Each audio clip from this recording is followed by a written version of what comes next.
We are currently living in the golden age of mirrorless technology. I mean, we've got autofocus that can quite literally track a bee's wing in a hurricane, and video specs that would, quite frankly, make Hollywood jealous. But lately, I've noticed something very interesting, and it's that people are picking up DSLR cameras again. Now, I don't want this video to be a mirrorless is bad, because it is not.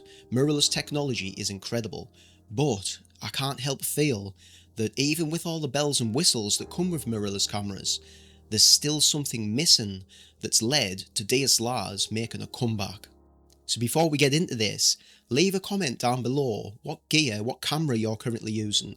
Are you using a 15-year-old DSLR or the latest and greatest mirrorless tech? Or maybe you've gone back even further and you've decided to pick up film again.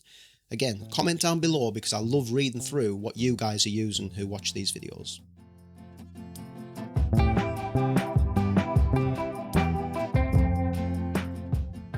Okay, so before we talk about the feel of using older gear, I think that we have to admit why mirrorless came out on top when it comes to technology. I mean, take my Canon R50 for example. First off, this thing is tiny, and the autofocus is simply on another level compared to the DSLRs that I own. And for video, which is what I'm currently using this camera for now, I don't have to worry about autofocus. This thing hooks onto my eye or your face, and yeah, you can just concentrate on talking to the camera. So a little test would be, we'll try and get myself out of focus, and then it should hook up on my eye again. It'll have not done it there, but yeah, I can see it has. I mean, that's one of the great things about mirrorless cameras, especially for video. Then there's the EVF.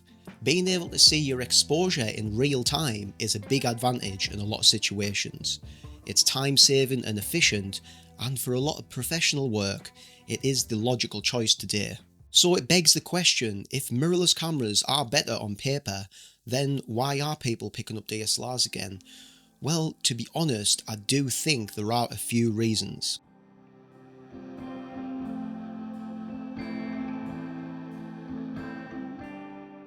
Take my Pentax K-3 III for example.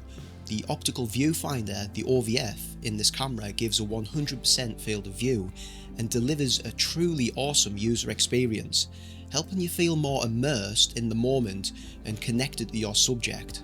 And it's no secret that most of us spend more time than we'd like staring at screens.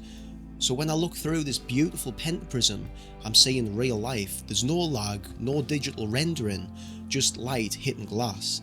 It's tactile and a slow and committed way of shooting.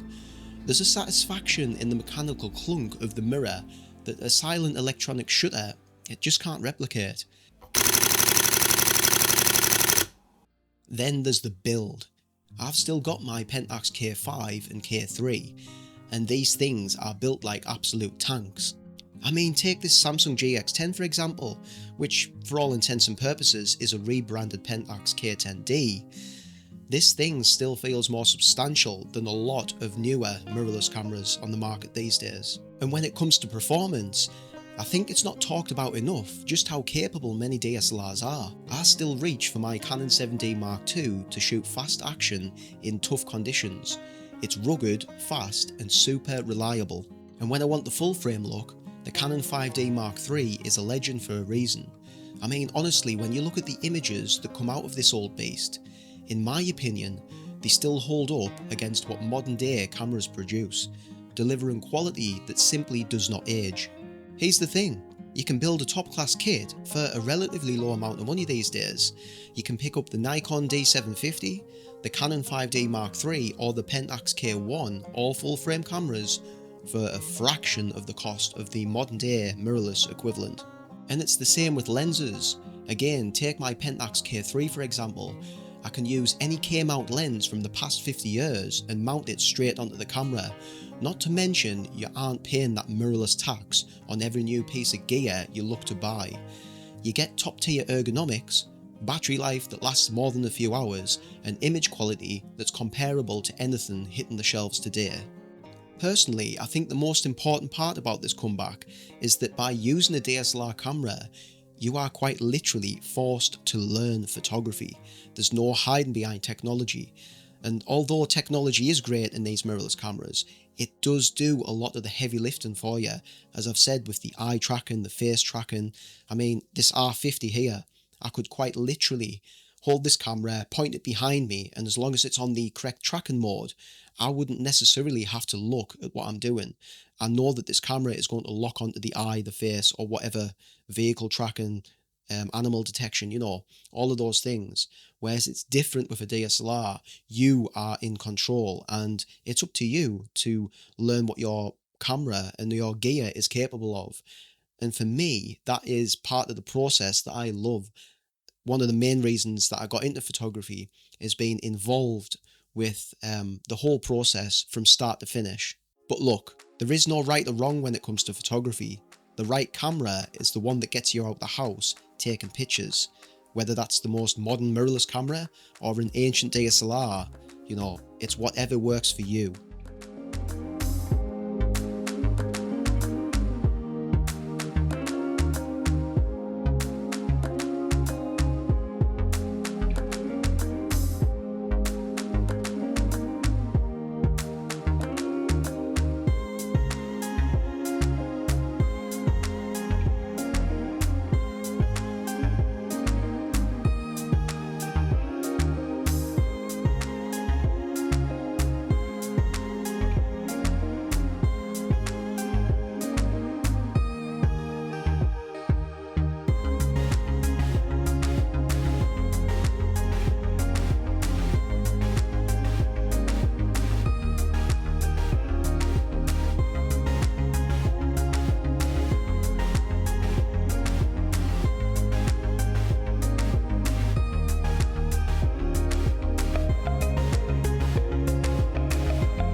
For me, I think that this DSLR comeback is more about regaining the connection with photography that I feel has been somewhat lost in recent years.